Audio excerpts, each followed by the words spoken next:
السلام عليكم ورحمة الله وبركاته. ازيكم عاملين ايه؟ يا رب تكونوا بخير. النهارده هنعمل ناجتس بقى بطريقة حلوة جدا جدا وموفرة، وهطلع مني كمية وفيرة جدا جدا جدا، وحاجة سهلة وجميلة. وقبل ما نبدأ الفيديو يا ريت ما ننساش الاشتراك ونعمل لايك للفيديو ونصلوا على الرسول عليه الصلاة والسلام.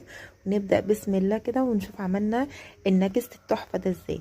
دلوقتي هنجيب اول حاجة عيش فينو، كايزر، عيش، اي حاجه. وهناخد اللبابه بتاعته اللي جوه، يعني دول عشان كايزر صغير انا جبت 4، لو هو فينو كبير هتاخدي منه رغيفين فينو بس. فهطلع اللبابه زي ما انتوا شايفين معايا كده، وهحطها في الطبق. يعني دي بتدي طعم حلو قوي قوي في الناجتس، بتخليه الصراحه متماسك وجميل.